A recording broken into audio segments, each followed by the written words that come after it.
All right, thanks, Paul. Rick, we'll turn it over to you as chairman to start this meeting up. Okay, Becky, do you have the full roster? Because I see that we have Bill on and Brett, are you there? No? Okay. Thank you, gentlemen. All right, thanks, Paul. George, I Rick, see you on. you as chairman to. Okay, how about Jason? Do we have Jason? Jason, No? Jason's here. He's on mute. Okay. Robert, did I see you on there or hear that you're on there? Yep, I am here. Okay, and Trent?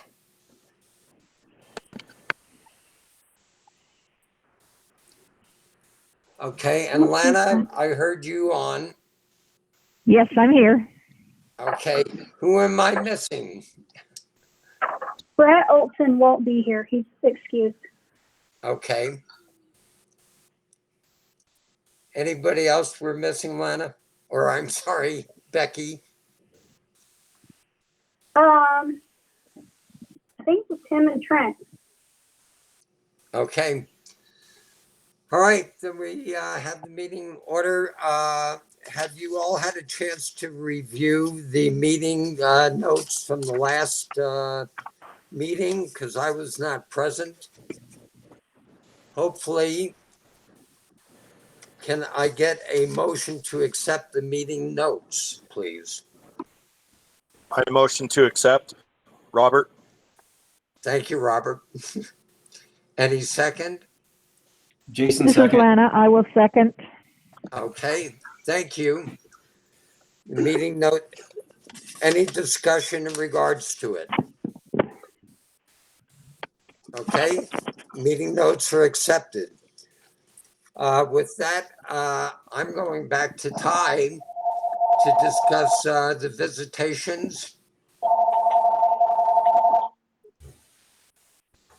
Ty, are you still there?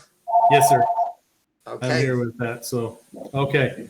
I'm going to go ahead and share my screen with you guys. While I'm doing so, I'm going to try to talk, which I'm not a very good multitasker. So, anyway, we are missing a little bit of data with what I'm going to be sharing with you today. First, with visitation, we are not. Let me make sure I can get here. Not that one. Let me get this one right here. Okay, with visitation, you can kind of see as we go through, we have I've got data from FY17 to as current as we could get yet. We've got 2 months that we haven't, the data wasn't provided to me as of 12:45 today. So anyway, the last one, FY21, is from July 1 to October 31st of 2020. But one thing you can see in here is that FY17, we're at 5,690,677 visitors. And then we just exponentially, well, not exponentially, but we steadily increase about 1 million visitors per year. And then if you look down into this one, and this is, I think, going to show us what 2021 is going to be, and it's going to be an exponential increase because we are almost already at FY17's total numbers for July through October.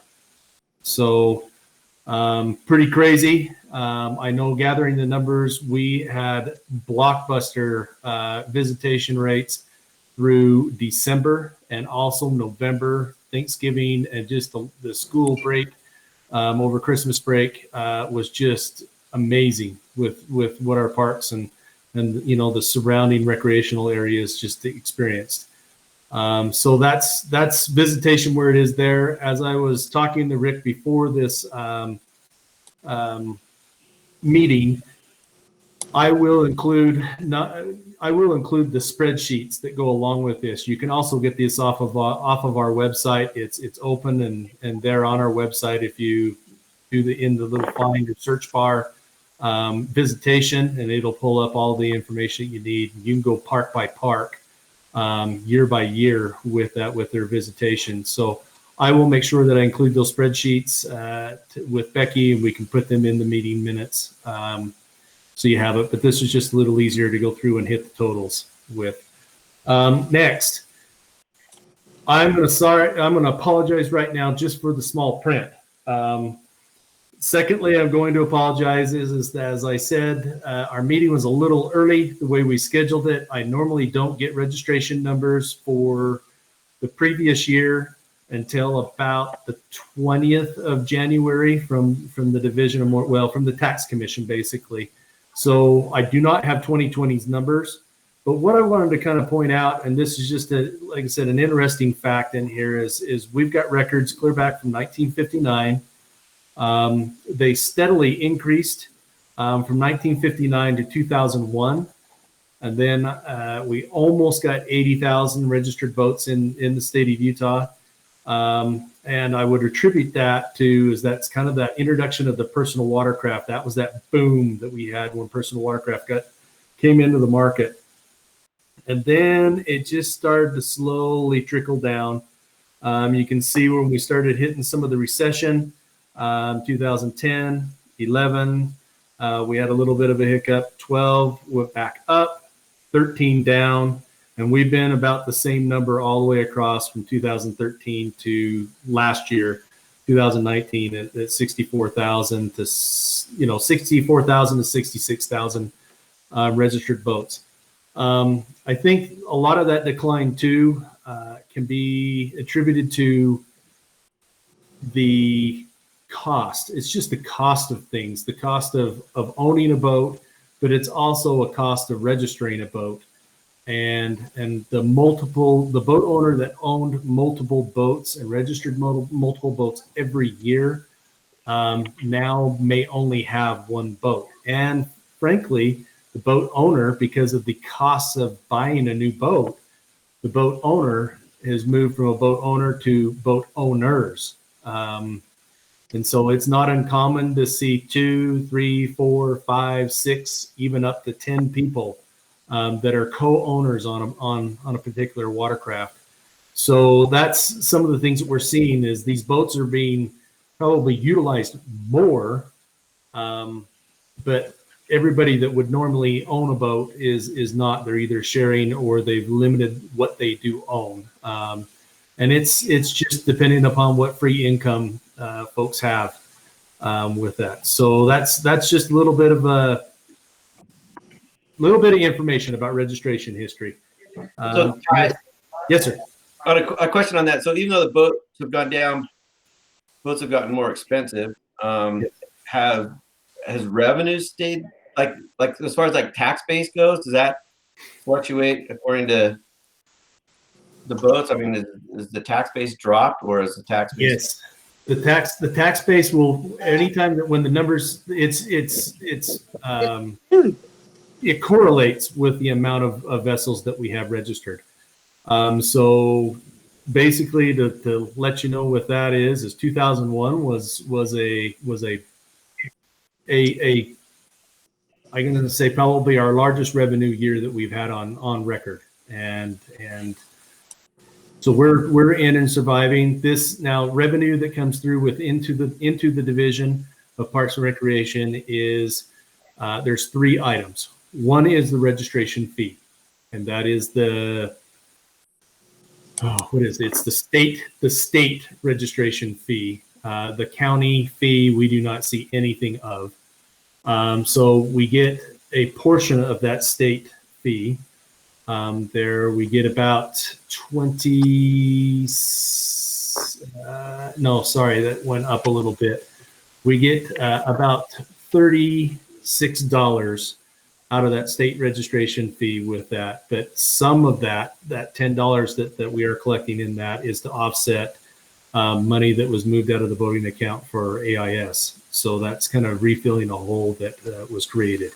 So really, revenue wise, net revenue that we get out of registration, out of state registration is about $26 per vessel. And then we have the Coast Guard grant. That is kind of, it moves up and down. Really what that grant is it is a reimbursement for services, but it's not a true reimbursement for services.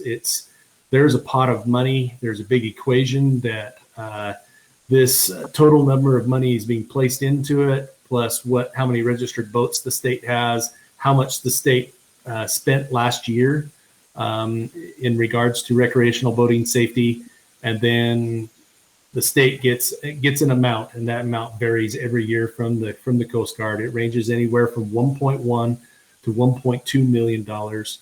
Registration is roughly right. It's between 1.5 and $2 million. And then a unique one for the state of Utah is we are able to capture a gas tax. So there's an equation that is used, and it's based off one of the biggest numbers that triggers that is the registered boats that we have in the state of Utah that are and I should say motorized, but we have kind of like we have our total number of registered boats, and then it's equated from there of a gas usage, an average gas usage, and then we get that funding in there too, and so that's about $3 million that we get. So we're about high $5 million to low $6 million for our annual income for the boating program. Thank you. Ty, I know at one time it was discussed of whether licensing was going to take place with canoes, paddle boards, blah, blah, blah. Has anything else been discussed in regards to that? Since in a lot of the parks, they are almost a primary user at this point. Yeah, it's been discussed, and that's about where it is. Okay. And that's kind of a national discussion also. Some states have done it, but they did it many years ago. Right now, there is a push to see if they can get a potential excise tax placed on non-motorized craft, and then that would go into this. It's a Sport Fish Restoration Fund, which was a combination, and Nathan, you're going to have to correct me on this. It's a combination of the Ding Johnson excise tax that was on fishing supplies and such there, and the Walletboro excise tax that was on boating supplies and stuff. And so it's combined together, and it's housed under the United States Fish and Wildlife Service. Yep, and that's where all the boating access funds come from for this program. So we get that annual apportionment from the Fish and Wildlife Service based on the amount that all of that brings in nationally. Okay. To go back and just to answer one thing, so we, like I said, we have a, in between that high five to a low $6 million dollar income.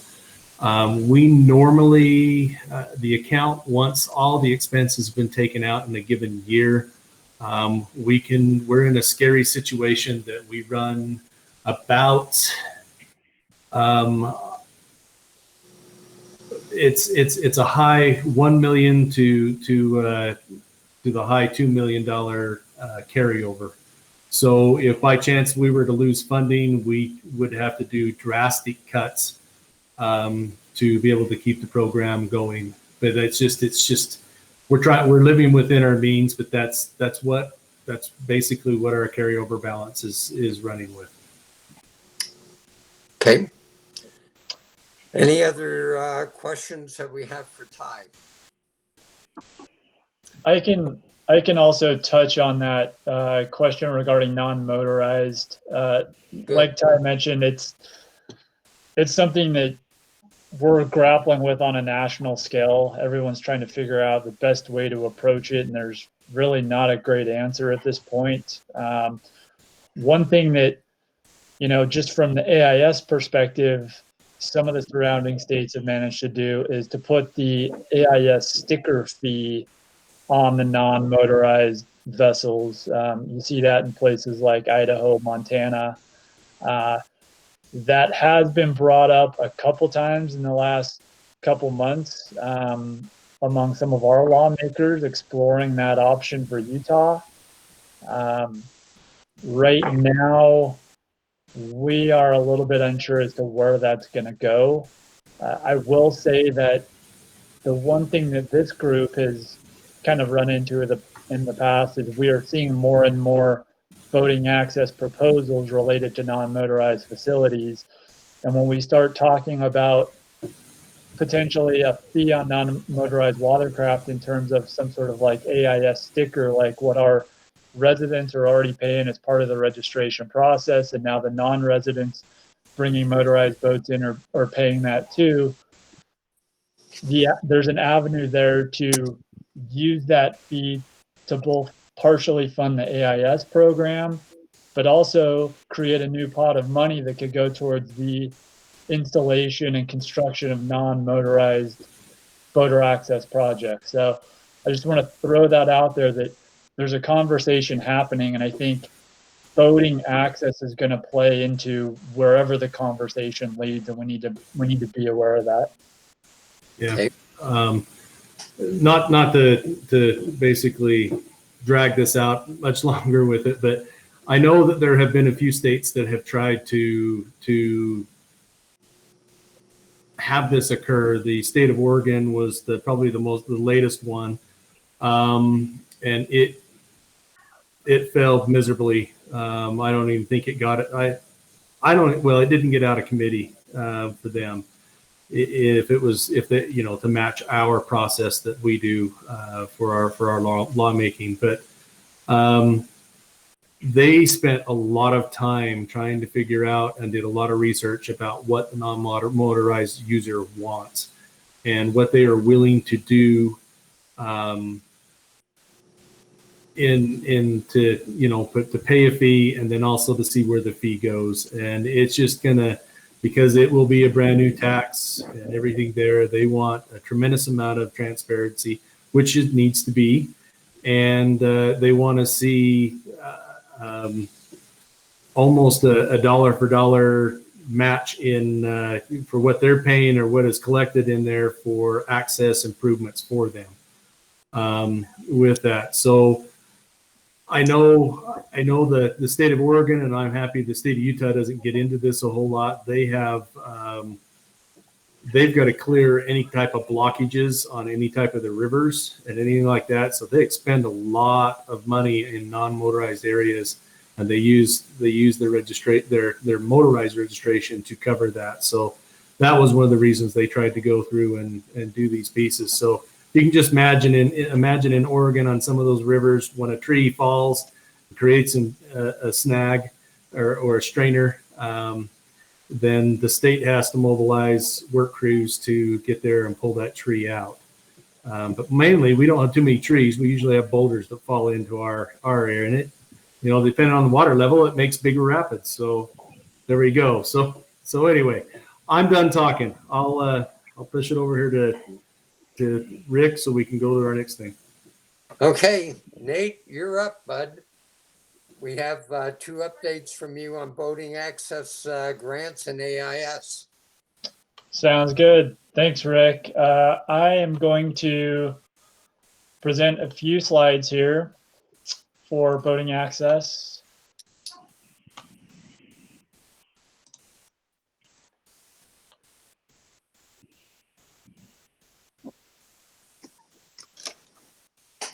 They're up. Okay. So just kind of a recap. Last meeting, we went through and evaluated the FY22 projects. In summary, we had 9 project proposals submitted. We ended up approving 8 of those. The only ones that the only one that we did not approve was the Linden Marina parking project at Utah Lake. There were some concerns regarding, one, the configuration of the current parking area, and two, whether the proposed project would actually be able to handle the anticipated increased use over the next few years. So that one is something that we will have to go back to the project proponent. I will let them know of those concerns, and then I would probably expect to see a revised proposal coming our way again next year based on our concerns. Out of those 8 projects that we did approve, 7 of those were new projects. The only one that was a continuation of an existing project was the phase 3 of the Fish Lake Marina renovation project.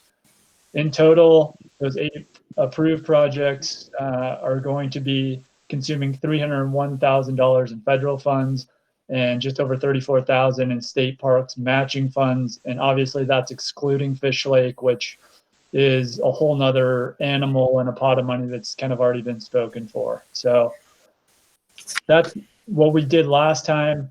I did fail to mention during the last meeting that we do have 2 other projects that we fund annually that are basically, the one is certainly something that we need. It's the admin grant for the boating access program, which partially pays for my time, but then also a lot of the the restroom servicing, the garbage, the sanitation, all that stuff at many of the state reservoirs around the state.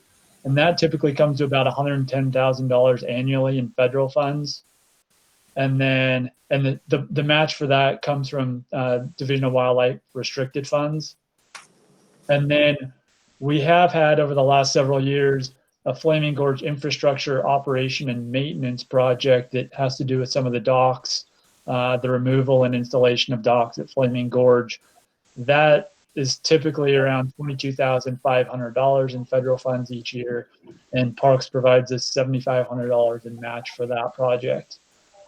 Having said that, I failed to bring those up the last time. I was a little bit concerned because those amounts were not accounted for when we were evaluating projects. However, I can't remember exactly the $600 and something thousand that we have available in federal funds for FY22 projects, including that Fish Lake project to some extent.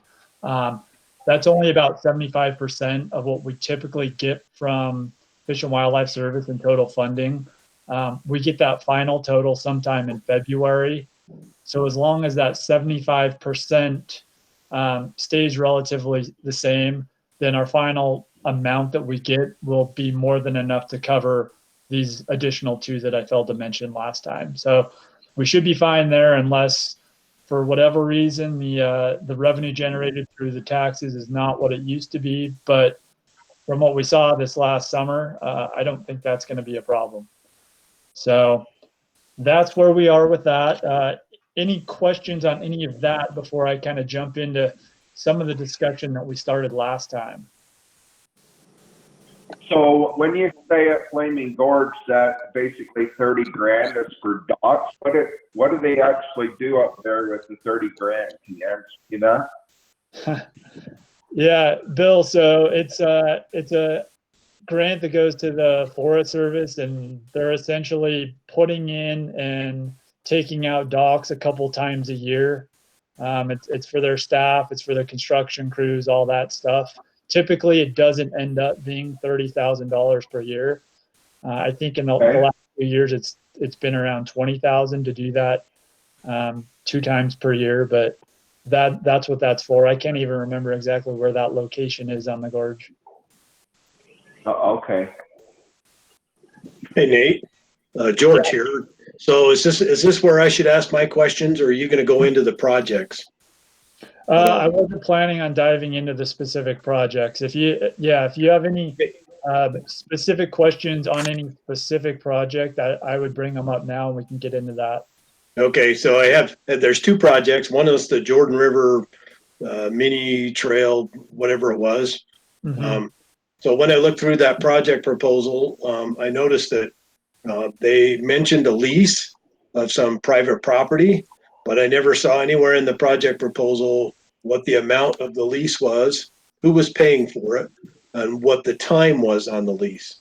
Because they planned 20 years for the facility, but I don't know what the lease is. So what I don't want to have happen is that the lease expires in 5 years, and then they come to us and say, hey, by the way, we've got to have X number of dollars to continue this lease. That wasn't outlined in that project proposal. And then the other thing that caught me was they mentioned an appropriate fee to cover the cost of the stuff. But a good portion of that money for the rental fleet that they're doing comes from public funds. What's an appropriate fee? Could they price the public out of the opportunity to use that facility?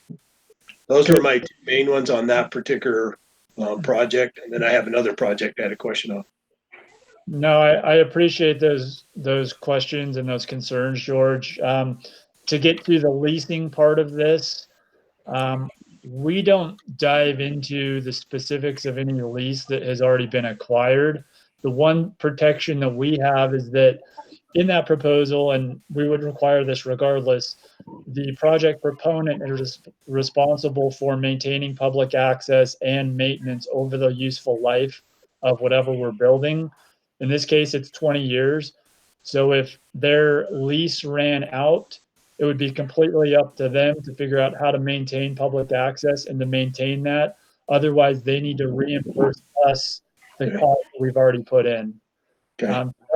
That's one safeguard we have. The second one is that because they're on the hook for all maintenance over the next 20 years of this specific project, they have to make sure that whatever they're charging the public is actually going to bring in revenue. Otherwise, they're not going to have the costs on their end to be able to keep up their end of that maintenance contract. Okay. All right. But that information, we probably do need that information. It certainly would be nice to have.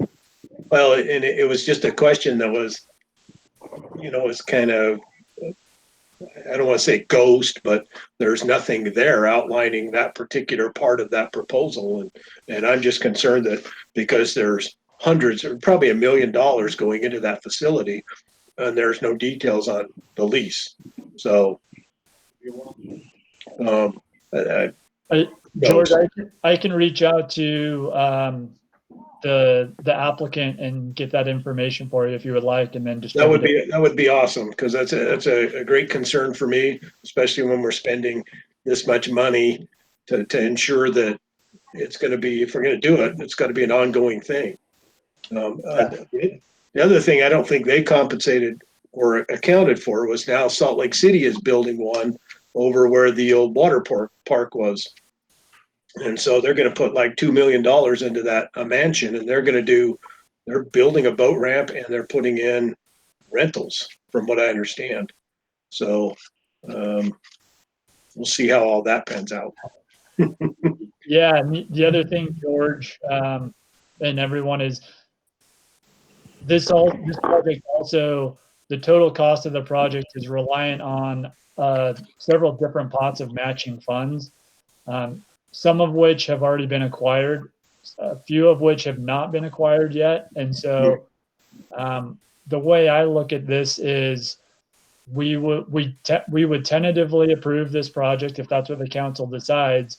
And then it would be contingent on them acquiring those additional matching funds from those other sources to be able to complete it. Because in my mind, the last thing we want to do is provide funds to someone who can't complete a project, because that doesn't do us or the public any good. Okay. So you ready for the second one? Yeah, let me just say, anyone else who has specific questions on that project, please email your questions to me so that when I email the project applicant, I have everything kind of ready to go that we just need answers to. So if anyone looks over that and has other questions, just let me know. Okay, George, hit it. So did we approve the strawberry enhancement project? We did. So the question I had on there is, because we had Otter Creek doing fish cleaning stations, And then Strawberry, as part of their enhancement, had 2 fish cleaning stations, but they were like $12,000 less expensive than the one at Otter Creek. So I'm not sure that it's apples to apples. I don't know. I just noticed that they were buying 2 of them for like $10,000 to $12,000 less than the one we're buying at Otter Creek for the actual fish cleaning station. Okay, I don't know. I'm glad you caught that. I did not catch that. I'll have to look at that. I know there are a few different fish cleaning station manufacturers out there, and some of them are better than others. I didn't see whether they specified one manufacturer or not. I didn't see the manufacturer on there. I think in the Otter Creek one, it was the Barracuda. I think was the manufacturer, but this one didn't have a manufacturer listed, and I'm just concerned that because I know the history of fish cleaning stations, and some of them work and some of them don't work so well, and so if we're going to spend, I think it was $52,000, want to make sure it's the right one. Good point. And Ty, you can correct me if I'm wrong, but I think the Barracuda is kind of the one that we've been going with and kind of the gold standard that's worked well for us. Yeah, it's the one that will not only, I mean, trout get chewed up pretty easily with that, but when we start getting into cats and things like that, the Barracuda usually grinds through a catfish head pretty well. Okay, well, that's all I had. Those are the 2 that I brought up. No, and I think they're great. I'm just making some notes with that too, so we can make sure that on our next agenda we can make sure that we discuss this follow up amongst the group. Okay. Yeah, thank you, George. You're welcome. Well, kind of while we're at it, did anyone else have any concerns or further questions on any of those projects that we approved during the last meeting? Nate, Rob here. Yeah. I got a question. So the Flaming Gorge infrastructure operation and maintenance, is that paid to the parks, or is that paid directly to the operators? It's paid directly to the Forest Service. So the Forest Service ends up paying to have that work done, and then we reimburse the Forest Service for that cost. Okay. I just know that we talked about Lucerne asking them to produce what they've been getting for the docks or for their maintenance fee, and asking them to prove that they have actually updated, because I don't think they have. That's why I brought that up. Okay, good question. Yeah, and I'm not sure. I don't think that O&M. I don't think that was going towards Lucerne. I think that was somewhere down reservoir, if I remember right. I believe with it from off my memory, but we'll have to go back and look at that so we can get that. I'll put that note in there so make sure that we can transfer it for you guys, because we've had a change of guard a couple of times since we've had that started with that. So, And I'll chime in. Lucerne is a private operator, yeah, where Cedar Springs and Mustang Ridge are all Forest Service. So that's probably the difference right there. I thought And Cedar Springs was ran by the family that has the restaurant and everything on there. Those docks and Yeah,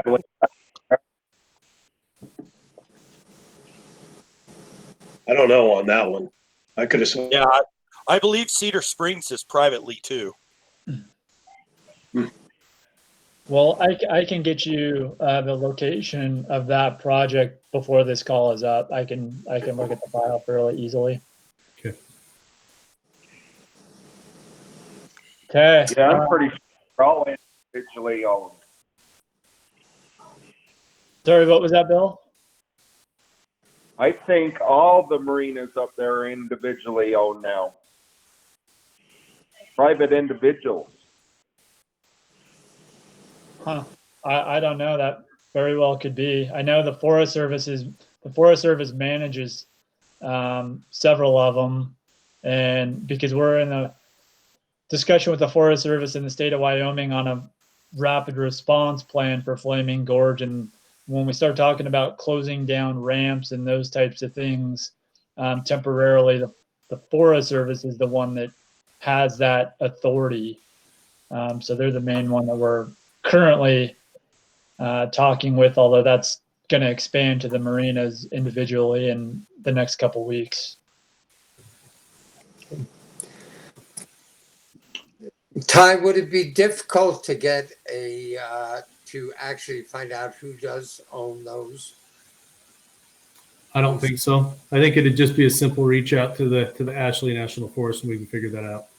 Okay. And Rick, I can do that. I've been working with them pretty much every day for the last month, so Okay. I can reach out to them. If you would, that would be appreciated. I think it would help us in decision making going forward. Yeah. Okay, AIS. Real quick, we touched on this, and this might end up being a bigger discussion, but I just want to mention it again. We talked about the idea of creating a certain maintenance fund or replacement fund or whatever you want to call it that would be set aside for maintenance and replacement projects only. That was due to the fact that we have a bunch of aging facilities around the state. There is the potential to have to replace several of these all at once, which we can't really afford to do with our current annual apportionment. And we got to grapple with the question of whether we should continue building and installing new facilities when we may struggle maintaining the existing ones. The public is really hammering these facilities right now with their use, and before we start putting up new ones, we've probably got to make sure that what's getting used is taken care of. So in concept, it seemed like the council kind of approved that idea, that concept, and just in review, we get about $950,000 or so in federal funds for boating access annually. That number changes from 950 to about $1,050,000 each year. State parks, obviously, their availability to match some of these funds varies based on the current commitments, whether they have additional boating infrastructure grant projects that they also have to match out of that account. So it's kind of anywhere between 50 and 300,000 depending on the year. When we're talking about a maintenance fund, we talked about maybe it's appropriate to base off it a certain percentage of the available funding each year. There's also the option of just having it be a fixed amount, or even a certain number of projects, or a percentage total of the total projects approved each year. Those are all new kind of different ideas. And then another question a couple questions I want to throw out there that we probably have to grapple with at some point. Should maintenance projects, should those be considered differently and evaluated differently than new projects? When we're talking about maintenance and replacement, should maintenance of existing projects be prioritized over replacement of aging structures, or should those just be lumped together? They're all one and the same. And if so, is the evaluation criteria that we use to compare maintenance or replacement projects against one another, should that be different than the criteria we use to evaluate new projects against one another? Those are all things we probably, if we want to go that route, those are things I'm going to throw out there that we would probably need to figure out long term.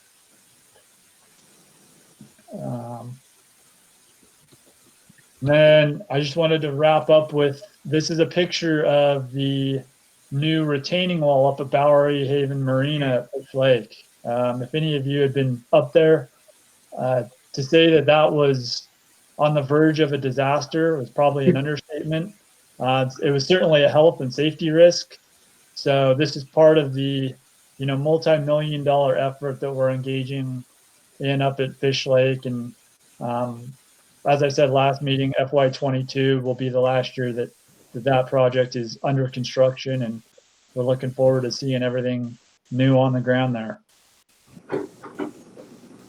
So With that, any boating access related questions before I hop into the AIS review?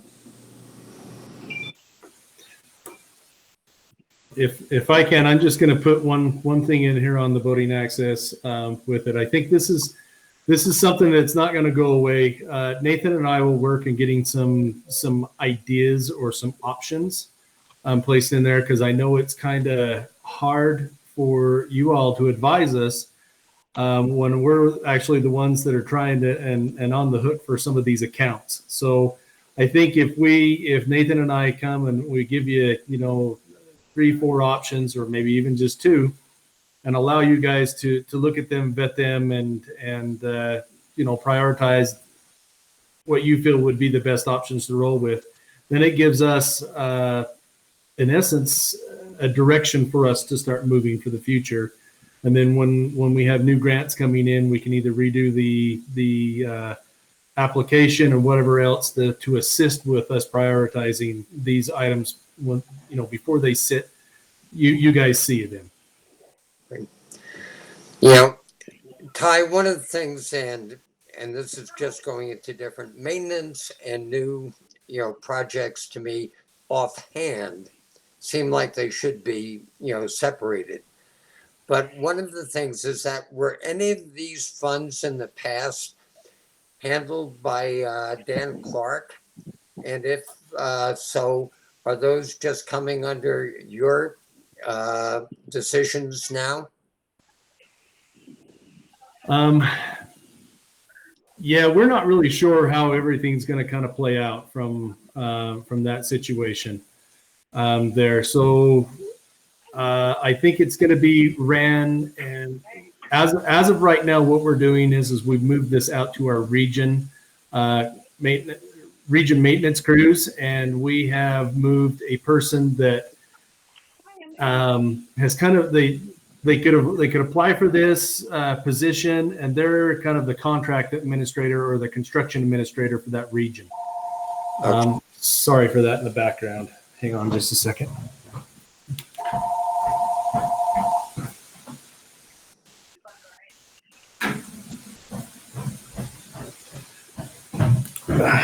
It's one of those dinosaur things that I have on the wall, a landline phone. And for some reason, I'm pretty sure, looking at the number, it's telling me that I've got a critical vehicle warranty situation. So anyway, so sorry about that interruption.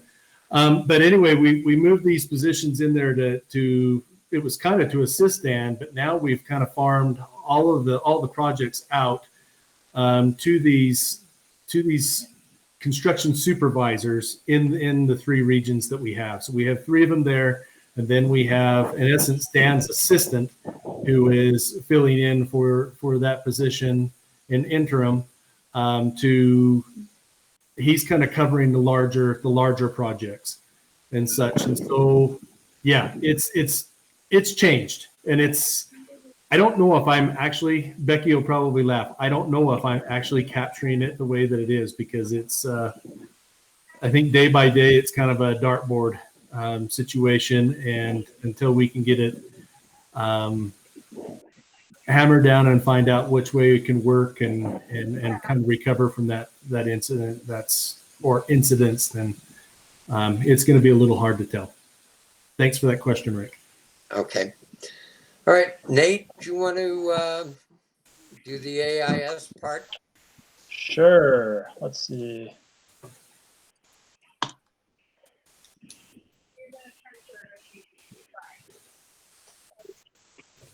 Okay. So I'm just going to quickly review the 2020 season for us, and then kind of lay the groundwork for what we're looking at for 2021. For those of you that attended the last AIS task force meeting, a lot of this will be very similar to what you saw that time, but we do have a few new numbers here.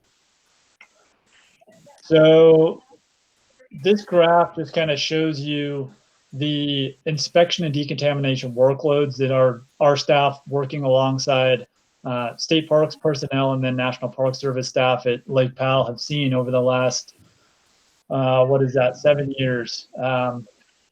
2014, we were one of the largest programs in the West, and we were only doing relatively few inspections, just over 100,000. And we were doing, 1,500 decontaminations per year. If you look at this graph, the columns, those bars represent the number of inspections each year, and that y-axis is over on the left. That line represents the number of decontaminations that is associated with that axis on the right. You see just a steady increase in the number of inspections and decontaminations each and every year, with kind of a steeper slope going up into the 2020 year. 2020 was absolutely crazy, and probably most of you saw that when you were out, boating or fishing or whatever, and Ty's already alluded to it with state parks visitation. It was just a huge year for recreation, and those were reflected in our inspection and decontamination numbers. So statewide, 2019 up until this last year was our record, and we had just over 300,000 inspections, or we also call them interdictions, and just under 9,000 decontaminations. 2020 was just far and away above anything we had seen. We are almost 450,000 inspections and over 11,000 decontaminations. And if you look at just the Lake Powell numbers, we did almost 150,000 inspections at Lake Powell working with the National Park Service, and just under 4,000 decontaminations. And I'll remind everyone that Lake Powell was even closed for an entire month in May. So those numbers would be huge compared to what we saw anywhere else. And that 147,000 inspections we did at Lake Powell is bigger than any other AIS program in the West outside of Colorado and Montana. So Lake Powell is huge, and it's going to continue to be a challenge for us. This table just shows you kind of a breakdown water by water and how that's compared to 2019. Again, most of these are just far and away way above what we had seen in 2019. You look at a place like Pine View or at a place like Bear Lake, you're almost double what we had last year, which is crazy to think about. But really across the board, you're talking 50 to 70% higher in most of these locations. And based on what's happening at the start of 2021, I don't expect this to be much different than what we're going to see in 2022, which is a little bit of a scary thought. I do want to mention that we have developed an interactive AIS dashboard that our GIS team has put together that provides essentially real-time reporting of all these different inspection stations around the state, the number of decontaminations. If you look up on the upper right here, you can select the station that you want to focus in on. And there are also a bunch of different date ranges that you can select here. You can do it by year. You can do it, all of our data over the last several years in this particular database.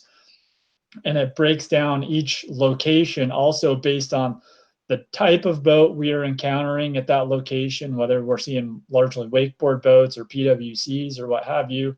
And then also where those boats are mostly coming from. So, at a place like Bear Lake, we're seeing nearly 40% of those boats are returning after having been at Bear Lake. But there's also over 50% that were last used somewhere else. So all of this information helps kind of paint a picture so we can do a proper risk assessment to figure out where we need to put our resources. And actually, here, I'm going to try and paste this in the chat box. That is the link to this dashboard, and I'm sure it'll be in the notes as well. But yeah, feel free to go there, play around with it. It is a little bit slow in loading because it is pulling information from a database that now has several million records. We are trying to figure out a way to host it a little bit differently to speed it up. And we also are leading an effort to create a regional database that will have data from all of the surrounding states in the West, and it will allow us to better be able to track boat movement through states rather than within just a single state. Are you going to have the resource up this year, Nate, with all that? Sorry, what was that? Are you going to have the resources to keep up with all the inspections and decontaminations this year, do you feel? That is a great question, and we will figure out how to manage one way or another.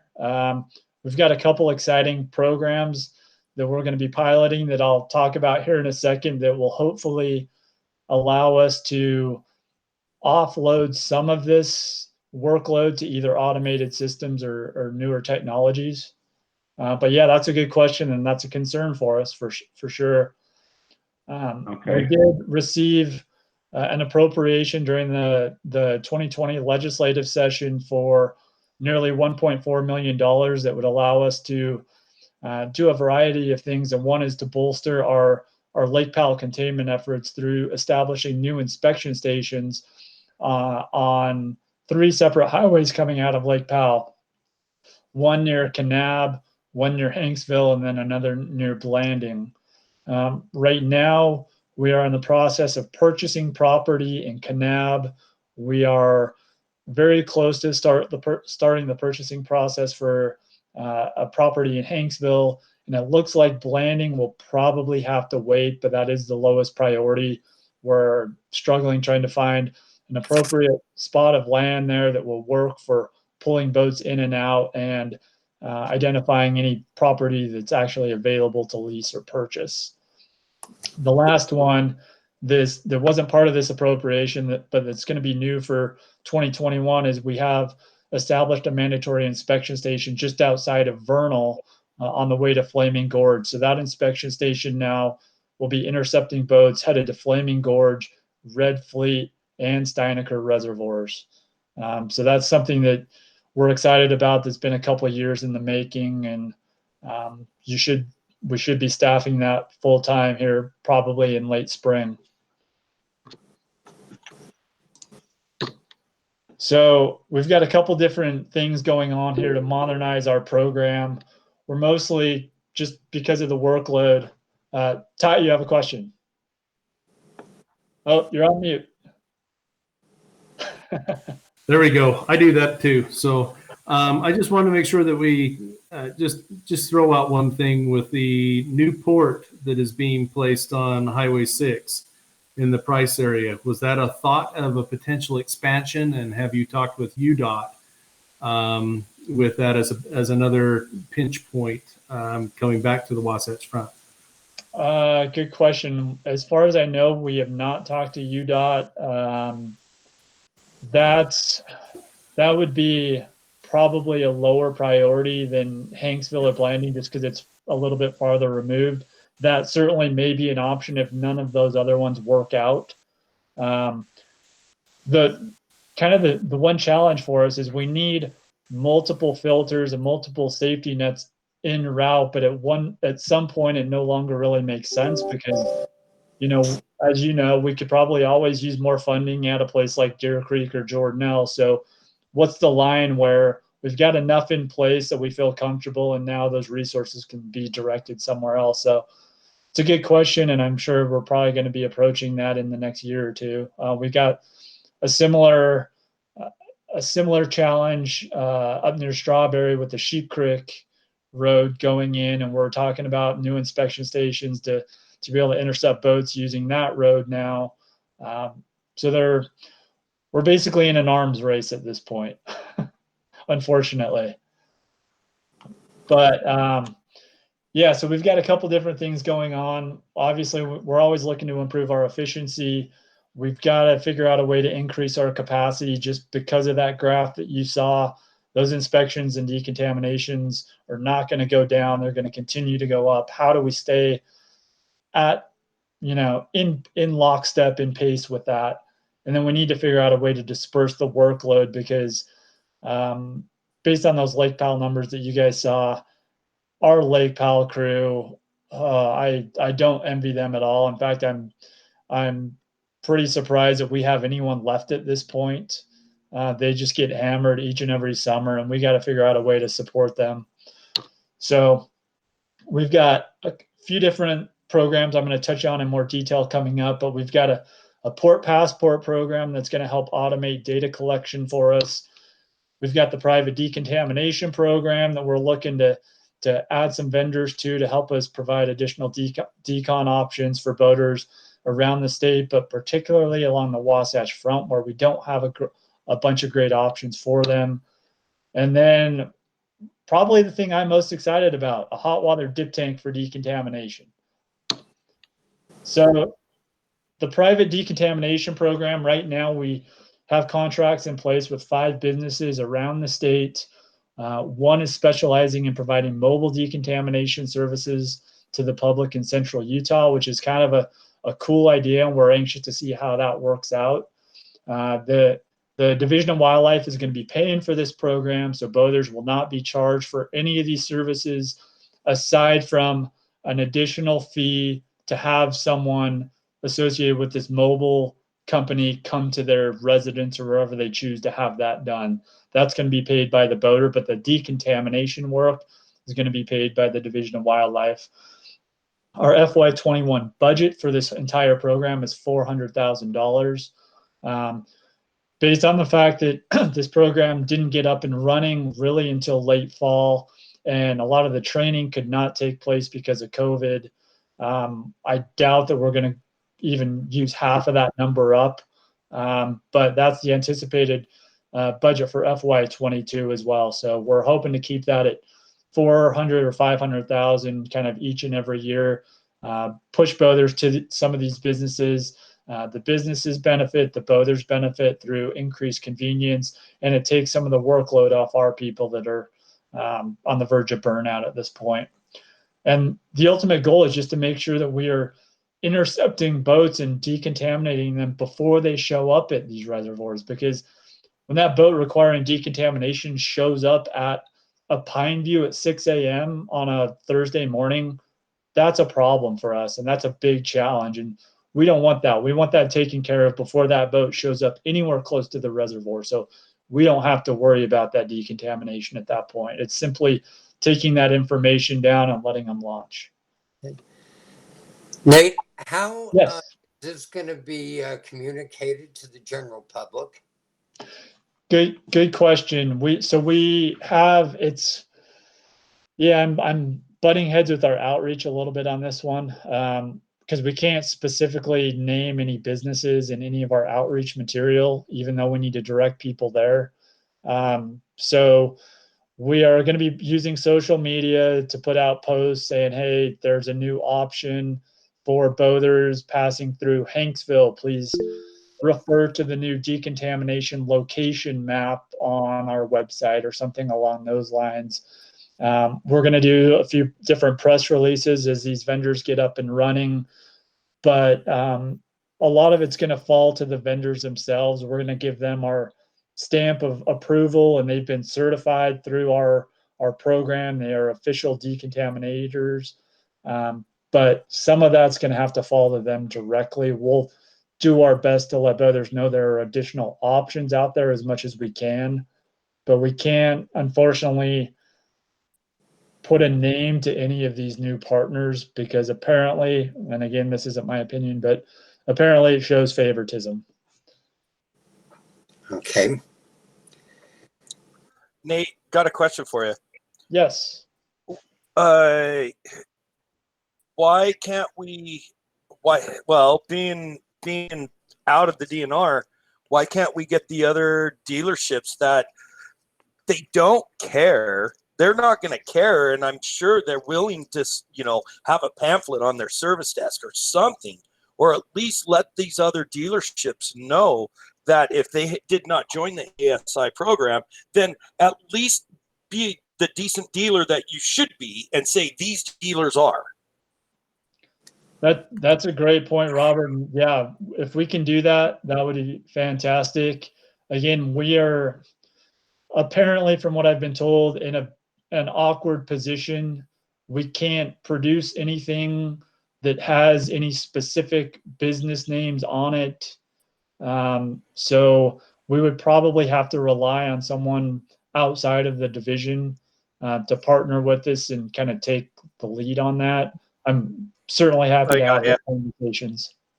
Yeah, I'll put let me talk to a couple of the dealers, and you know what, let me ask them what they would like, what would they like to see, because at the end of the day, regardless, it's all in our benefit. So, and if they chose not to be in, the ones that would be hard is if they applied and they did not get it. That's the ones that are going to be the hard ones. Other than that, I think majority of them are going to be willing to say, hey, look, we don't do decontamination, but these guys do. They're closest to you. So the only factor that I can say that I think they will have a problem with is that they're literally telling their customer to go to somewhere else.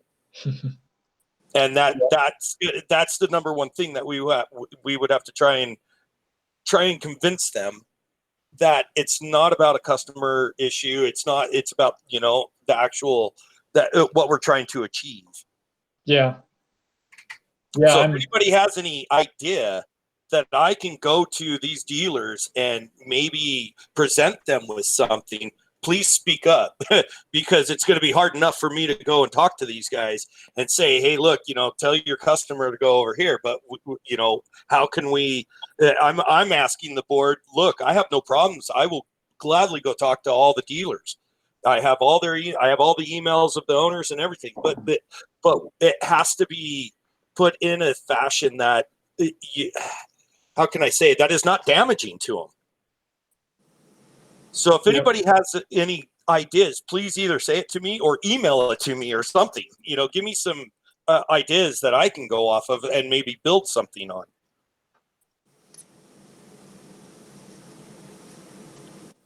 I appreciate that, Robert. And I just want to thank you too for kind of taking a lot of this on and being that liaison between the dealers and the AIS program and getting them involved and interested in, especially in the new decontamination program. We certainly couldn't have done that without you. So I appreciate that.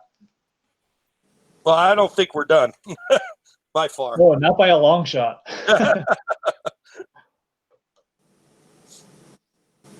Yeah. Well, yeah, that conversation can certainly continue, but yeah, as far as outreach, we're in a little bit of an awkward situation, but we can certainly work around that. The second pilot program that we're putting out that actually you're probably going to see on the ground here at the beginning of February is the Port Passport program. It's been going since October. It's essentially the use of high-speed cameras on 2 launch ramps at Lake Powell to automatically collect bow numbers of boats coming up and down the launch ramps at both Wallweep and Bullfrog. It will help us to auto-generate records in the database that we use to be able to pull up use history records of boats and determine whether a boat needs a decontamination or not. Right now at Lake Powell, as probably most of you know, a lot of those boats either, they leave either before or after our people are there. Some of them actually do that intentionally, so they don't need to be inspected. That's a problem because those are probably the highest risk boats, because those boaters that are intentionally skirting the system probably really don't care a whole lot about the resource. Those are the ones that we need records for. And so this system will run 24 hours a day, every day, capturing those bow numbers.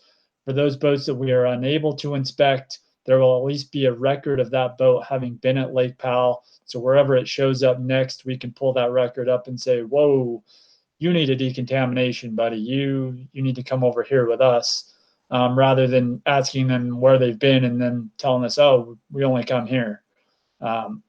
So that's pretty cool.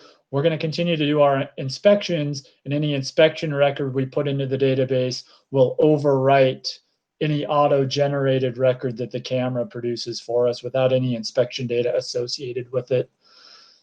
We're also, part of this program also is going to include the development of a user interface on the mobile phones that can allow us to scan bow numbers of boats showing up to launch at places. And that will essentially spit out, based on a variety of things kind of happening on the back end, it'll spit out a red or green light saying, red, this boat needs a decontamination, or green, this boat is good to go. proceed. So it's pretty cool. It's going to help expedite our data entry process on the front end, get people on the water faster, but also eliminate a lot of the user error that comes from just someone sitting on a launch ramp inputting records of 500 boats in one shift. You're bound to see mistakes, and hopefully this will kind of get us away from that. And then lastly, the hot water dip tank. So we are partnering with the state of Idaho and now actually the Bureau of Reclamation as well to construct a hot water dip tank that's going to be going down to Lake Powell on the state line launch ramp. The tank is being fabricated right now. The anticipated completion date for the tank itself is March 8th. We're hoping to do a pilot decontamination shortly after that at the warehouse where it's being fabricated up here in Salt Lake. And then it will be moved down to the state line launch ramp with help from the National Park Service and be in operation by May 1st. This will significantly reduce the decontamination time for boats like wakeboard boats that have all these different ballast systems that are a nightmare for us to fill. This tank is essentially going to be full of hot water at 105 degrees. The boat will be back down into it. All those internal raw water systems and those intakes will be submerged.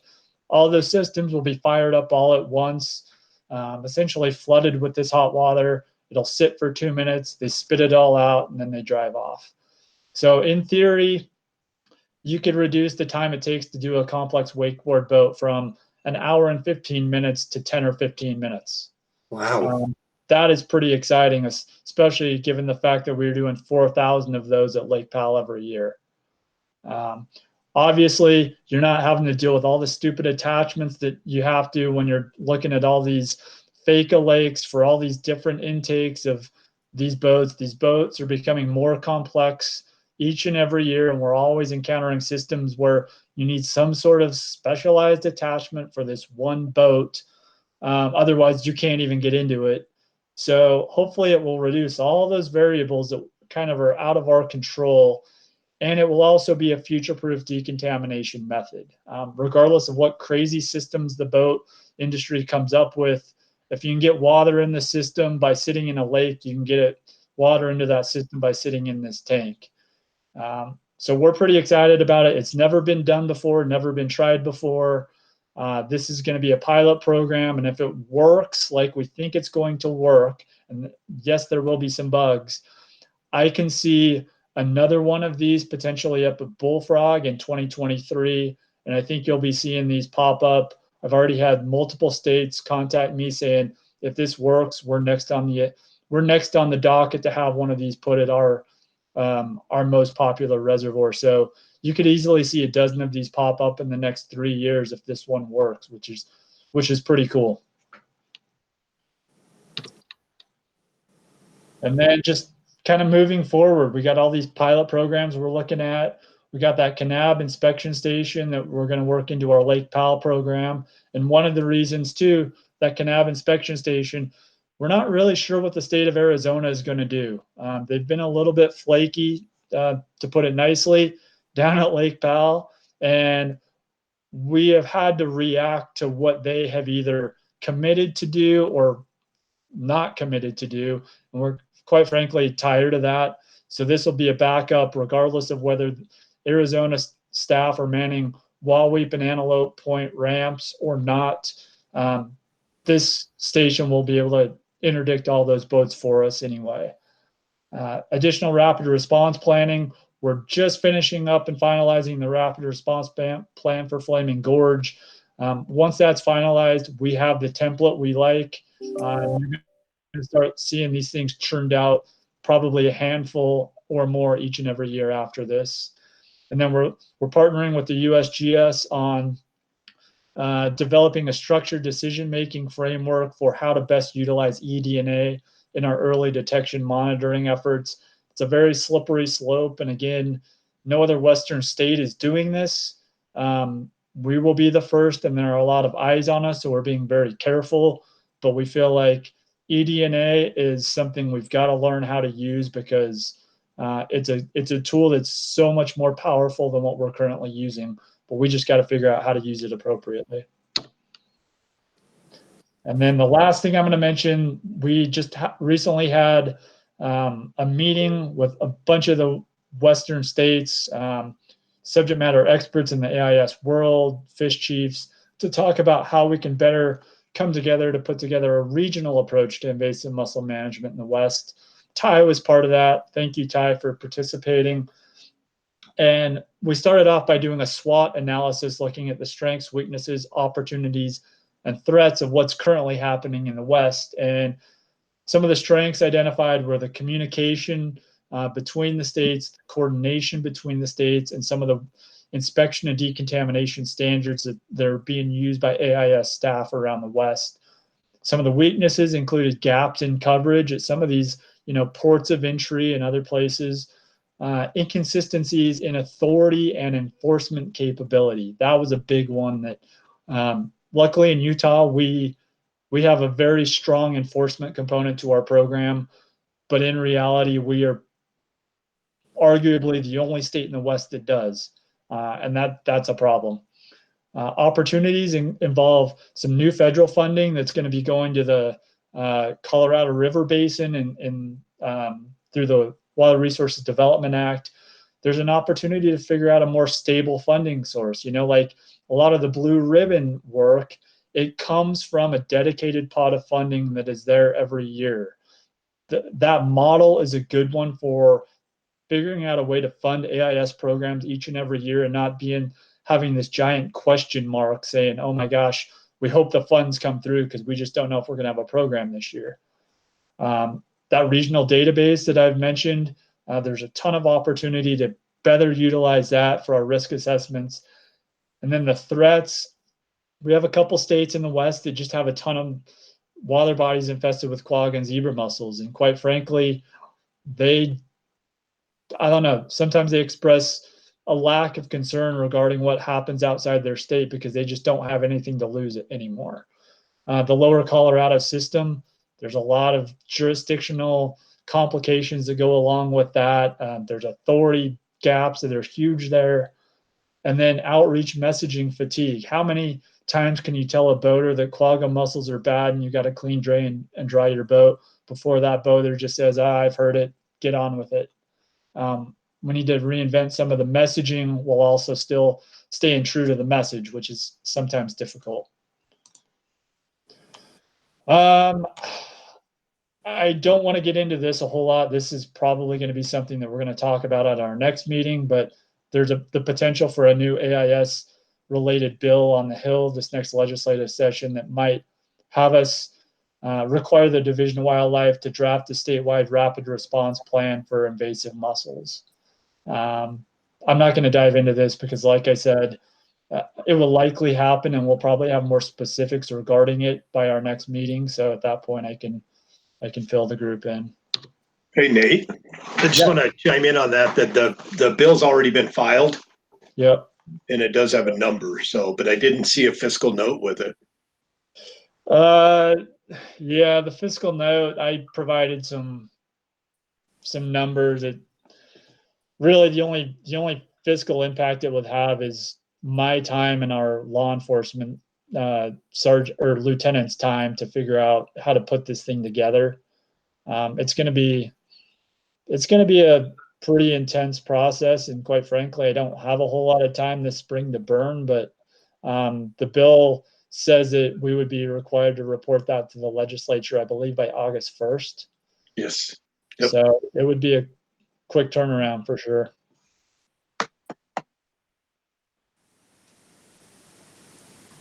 So any other questions? That was a lot of information very quickly.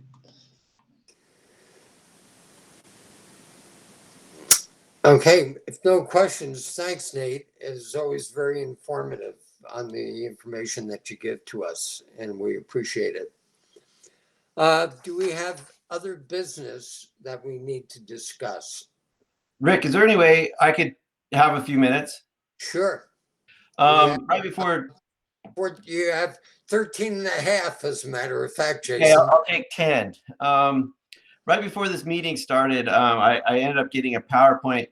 Down here, we're still dealing with a boat ramp at Hype Marina, and as you guys are fully aware of, and we're really trying to get Glen Canyon National Park to deal with it. And I just got this email. We're going to do a presentation for the Park Service, so they haven't seen this yet, and I'd just like to share it with you guys before you're going to see it before they do. So if any of you guys are BFFs with the superintendent, please don't call him and tell him this is coming his way. But it's pretty interesting. If I can just share my screen right here.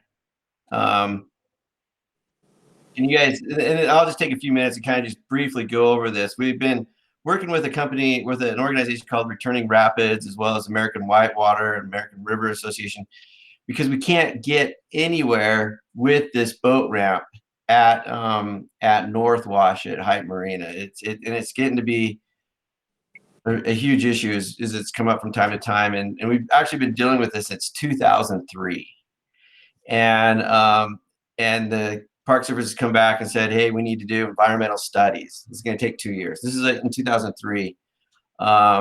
We feel like, we need to have our engineers look at it. And so it's been going on almost 20 years that this is the ramp that we've been dealing with. I just kind of want to show you guys can you guys all see that? Yes. This ramp that's down there, and man, anything that we need to try to figure out how we can push these guys to doing something.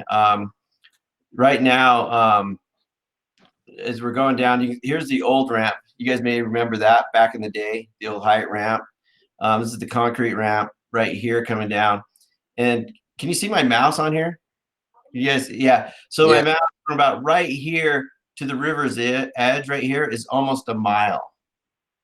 And the Park Service, their idea now is that what they want to do is come in and carve a road in through this mud, and put in a access here, to access it.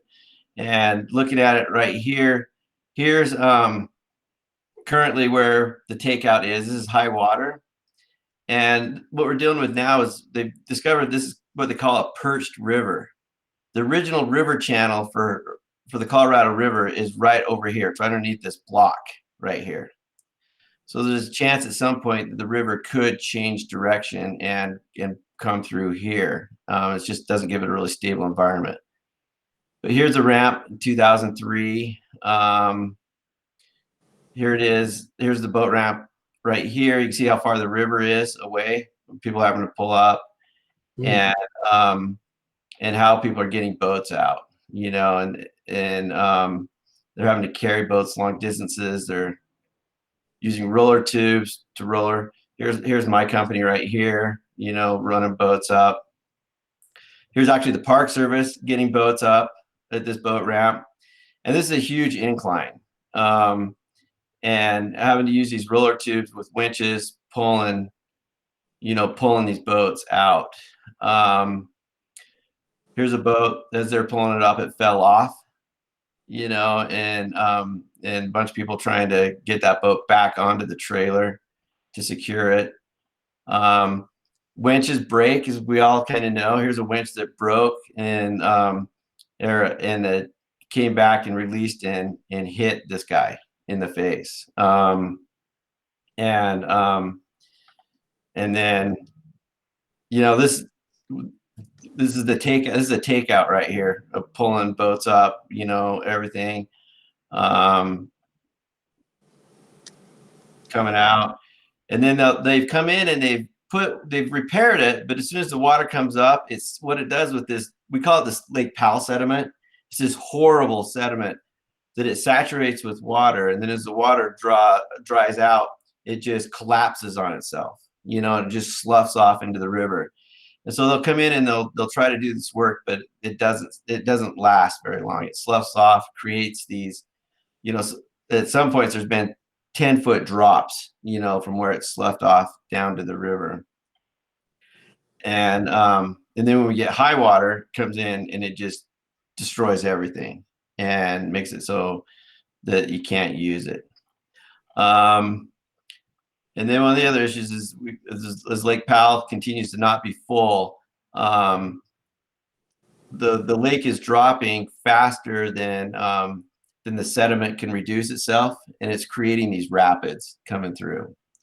And so that's one of the, it's just, it can't keep up with it. This is the mud that's coming. This is the lake, we call it the Lake Powell Formation, is this mud coming through here.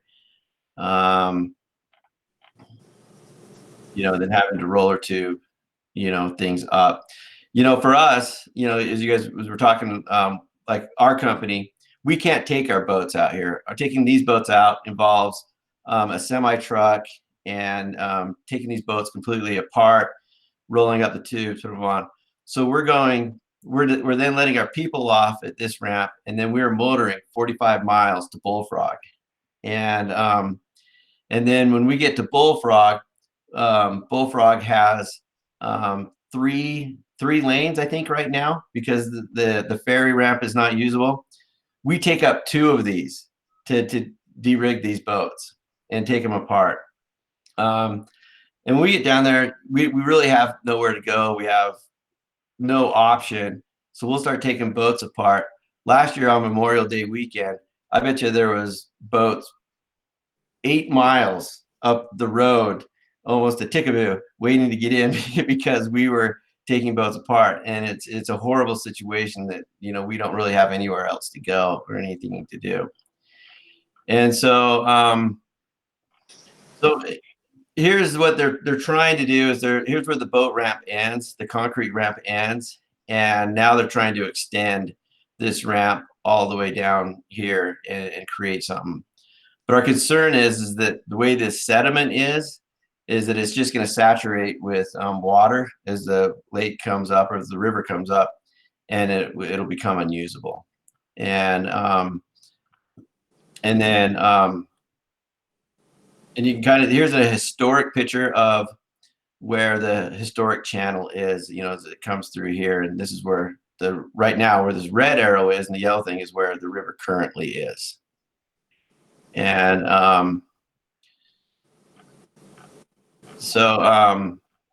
anyway, that's a little bit of what we're trying to deal with on Lake Powell with Glen Canyon National Recreation Area. I know that Ty's been very supportive of us trying to make things happen. But 18 years this has been going on, and this is what people taking boats out have dealt with for 18 years at North Wash, and nothing can get done. So anyway, there's a real push. We're having to do a push, and kind of we've come to the conclusion amongst ourselves that nothing's going to get done until someone gets their arm cut off or killed at that ramp. Is what it's going to take before something happens down there. So anyway, I just wanted to kind of share that with you guys so that if it does come up in the future, you guys can see kind of firsthand or secondhand what everybody's dealing with down there. So anyway, that was it. I think it took like 8 minutes. Okay. I mean, it is scary. I had no idea. And I don't know how many of the other board members. Is there anything and Ty, you said you've been working with it. Is there anything that as a board we can do to be of assistance? So what do you suggest be done down there, Jason? What was that? I didn't quite hear you. What are you? He's asking what we suggest to be, what's the suggestion that is going to be given to be done? Well, so our suggestion is that our fear is that if they go to that other ramp and they put that other ramp in, that it's not going to be usable. It'll be usable for a short period of time. That there needs to be, whether they create a ramp at North Wash that doesn't have as steep of a slope, or or they go into the other ramp. And I don't know. We don't know what a solution is that's really going to work, but the solutions that they've been putting forth, they haven't. They're not going to work. I mean, North Wash has proved that it hasn't worked, and so I don't know what the solution, but there needs to be a solution because there's getting to be more and more use on this ramp. You know, the private boaters are starting to really use Cataract Canyon because it used to be that right after you got after the last rapid, you had about 30 miles of Lake Powell that you had to float across before you got to takeout. With the river being with the lake being so low now, you have current all the way to this North Wash ramp. And so a lot more user groups are starting to come down and starting to use these ramps and are starting to, so it's getting to be more popular and getting a lot more use on it. But we just need them to, I guess we need the Park Service to take it, to have some sort of action, is kind of what needs to be pushed for, is that, I don't know if the state can push for the Park Service to just act, or to just, kind of put this at the top of their list to deal with it. So anyway. Nate, Go ahead. Nate, did you have a question? Yeah, well, I just had a question and a comment. First being, do you know, we're running into a similar situation at the spillway ramp on below Flaming Gorge. The user groups, there's a ton of conflict. Forest Service approached me and asked me, what can be done there? And my immediate response was, there's a lot of emotion tied up in recreating in this area. You need to have some open houses and some actual public input before you just go and decide to do something, because nobody's going to like that. And I guess my question would be, are you aware, has the National Park Service engaged in really any meaningful public participation or input on this? Because that seems like the most logical, obvious place to start, in my opinion. No public comment at all. We have met with, the thing with the Park Service is that we found is that their attrition is really high. I mean, they go through, people come in, they're there for 1 year, maybe 2 years, then they're off to another park, and so we've had probably 5 or 6 meetings in the last 18 years with them, and they're like, oh yeah, we're going to do this. And then you call them up 9 months later and that person's gone.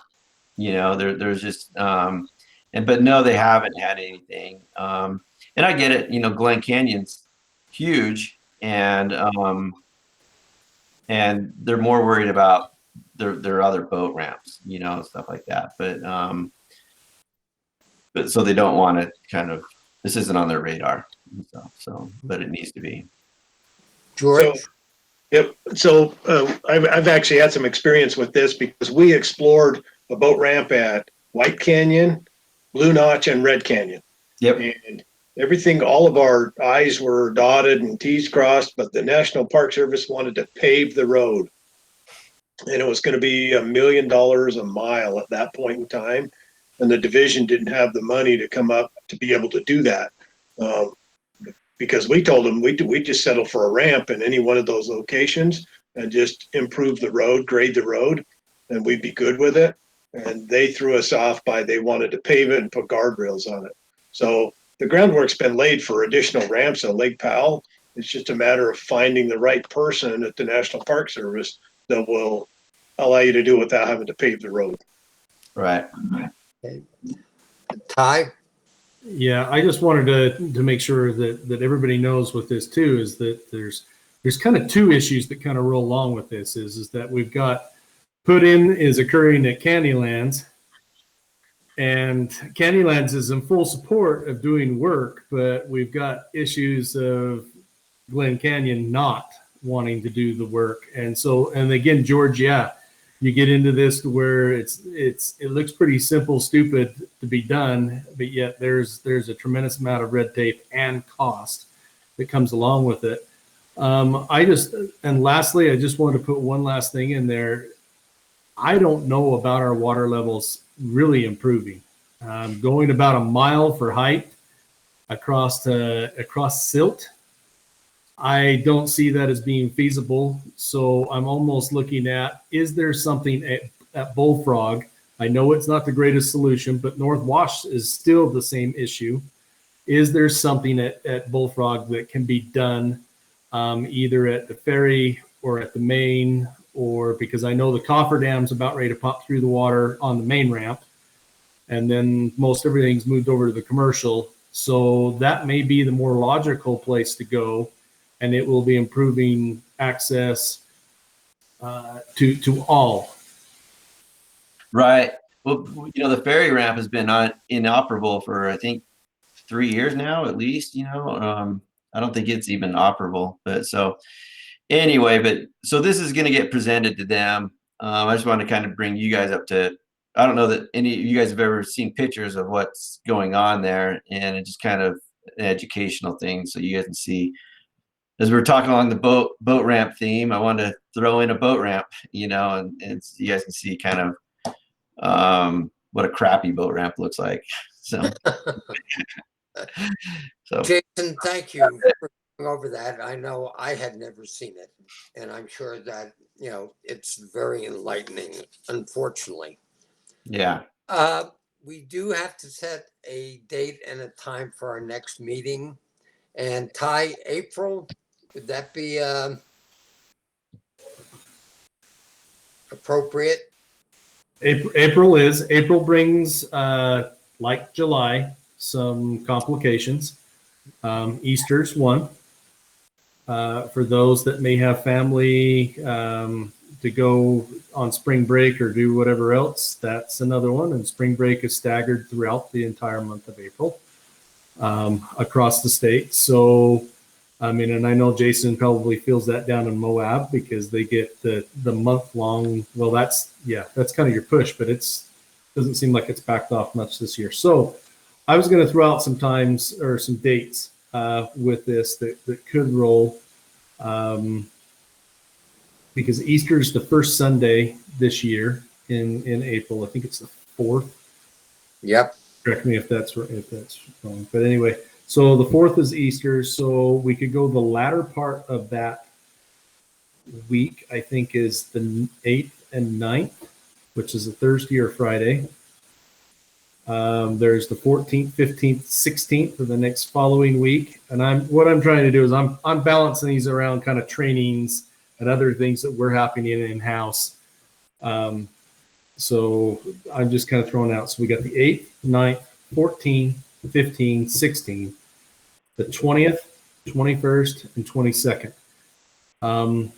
Any issues? Do we have a date that anybody feels like that's okay? I think you should keep it away at this time.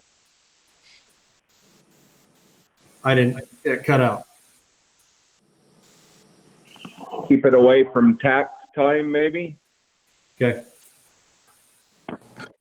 So 14th, 15th is probably off. Do we want to just scratch the 16th too? Yeah, I would. Okay. All right. So that midweek is gone. So we've got the 8th, 9th, and then we've got the 20th, 21st, and 22nd. For me personally, this is Robert. I'd prefer either the 8th or 9th. That way it's not getting too close to May. That would work. Why don't we tentatively try and set it for the 8th? Yeah, do Thursday the 8th. If that would work. Okay. And then what's a particular time that we like with this? I'm not sure length. I think we'll have a little bit of there's some potentials here. We may have to do a advisory council training because there is a new bill in that may affect how advisory councils run. Not so much, but there's just some things that we have to do with announcements and stuff like that. And then just kind of maybe a little bit of a legislative update.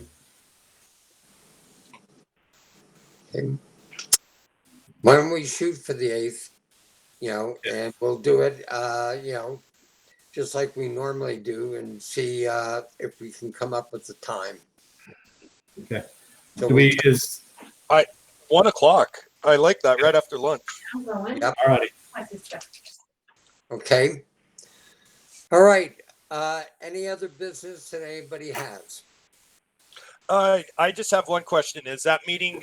Chances are it's going to be over virtual meeting as well. Yes, I would agree. Yeah. Okay.